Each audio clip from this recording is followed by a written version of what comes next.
തൃശൂരിൽ CPM-നുള്ളിൽ വിഭാഗീയത രൂക്ഷമാകുന്നു. മുതിർന്ന നേതാവ് ബിന്നെ ഇമ്മട്ടി യുവ നേതാവിനെതിരെ നൽകിയ പരാതിയിൽ ജില്ലാ കമ്മിറ്റി അന്വേഷണ കമ്മീഷനെ നിയോഗിച്ചു.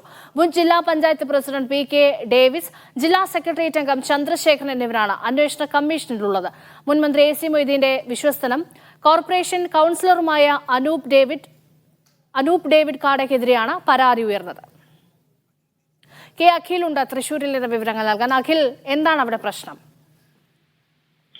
രേഷ്മ, മുതിർന്ന CPM-ൽ തന്നെ മുതിർന്ന നേതാവായിട്ടുള്ള ബിന്നി ഇമ്മട്ടിയാണ് അത്തരത്തിൽ യുവ നേതാവിനെതിരെ വളരെ ഗുരുതരമായ ആരോപണങ്ങൾ ഉന്നയിക്കുന്നത്. ഈ പരാതിയിൽ പറയുന്ന കാര്യങ്ങളൊക്കെ തന്നെ വളരെ ഗുരുതര സ്വഭാവമുള്ള കാര്യങ്ങളാണ്. കാരണം ഈ അനൂപ അനധികൃതമായി സ്വത്ത് സമ്പാദനം നടത്തുന്നു.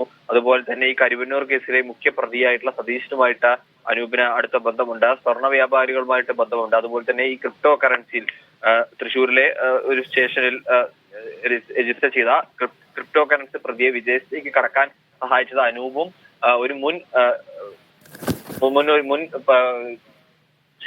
നേതാവും അതുപോലെ തന്നെ ഈ ഒരു പോലീസ് ഉദ്യോഗസ്ഥരും ചേർന്നുകൊണ്ടാണ് ഇത്തരത്തിൽ വിദേശത്തേക്ക് കടക്കാനുള്ള അവസരം ഒരുക്കി നൽകിയത് തുടങ്ങിയ കാര്യങ്ങളാണ് ഇതിൽ പറയുന്നത്. അത് ഈ ബിന്നി ഇമ്മട്ടി EP ജയരാജന്റെ വളരെ അടുത്ത വിശ്വസ്തനായിട്ടുള്ള ആളാണ്. AC മൊയ്തീന്റെ വിശ്വസ്തനായിട്ടുള്ള ആളാണ് അനൂപ് എന്ന് പറയുന്നത്.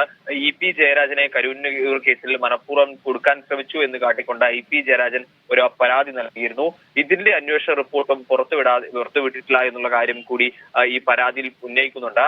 ഇത് ആദ്യം ഏരിയ കമ്മിറ്റിയിലായിരുന്നു ഈ പരാതി ഉന്നയിക്കപ്പെട്ടത്. തൃശ്ശൂർ ഏരിയ കമ്മിറ്റി ഉന്നയിക്കപ്പെടുകയും അത് അവിടെ ചർച്ച ചെയ്ത് മുതിർന്ന നേതാക്കളും സംസ്ഥാന ദേശീയ നേതാക്കൾ അടക്കമുള്ള ആളുകൾ എത്തി ചർച്ച ചെയ്ത് പ്രശ്നം പരിഹരിക്കാൻ ശ്രമിച്ചു. പക്ഷേ അതിൽ ചർച്ചകളെല്ലാം പരാജയപ്പെട്ടതിന് പിന്നാലെയാണ് ജില്ലാ കമ്മിറ്റി തലത്തിൽ ഒരു അന്വേഷണ കമ്മീഷനെ നിയോഗിച്ചിട്ടുള്ളത്. മുൻ ജില്ലാ പഞ്ചായത്ത് പ്രസിഡന്റായിട്ടുള്ള PK ഡേവിസും അതുപോലെ തന്നെ ജില്ലാ സെക്രട്ടേറിയറ്റ് അംഗമായിട്ടുള്ള ചന്ദ്രശേഖരൻ എന്നിവരടങ്ങുന്ന കമ്മീഷനാണ് ഈ വിഷയം അന്വേഷിക്കുക.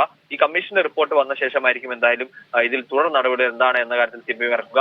CPM-ന്റെ ജില്ലയിൽ തന്നെ വളരെ പ്രധാനപ്പെട്ട ഒരു യുവ നേതാവിനെതിരെയാണ് വളരെ ഗുരുതരമായ ആരോപണങ്ങൾ എന്തായാലും ഉന്നയിക്കപ്പെട്ടിരിക്കുന്നത്.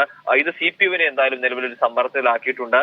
ഒരു CPM-ന് തന്നെ, അതായത് CPM-നകത്തെ തന്നെ മുതിർന്ന നേതാവ് യുവ നേതാവിനെതിരെ ഒരു പരാതിയുമായി വരുമ്പോൾ CPM-ന് അത് നാണക്കേടാകും എന്നുള്ളത് തന്നെയാണ് എന്തായാലും നേതാക്കൾക്കിടയിലെ തന്നെ ഒരു വിലയിരുത്തൽ. സംഭവം ബന്ധപ്പെട്ട് എന്തായാലും അന്വേഷണ കമ്മീഷനെ ജില്ലാ കമ്മിറ്റി നിയോഗിച്ചിട്ടുണ്ട്. ശരി അഖിൽ, ശരി.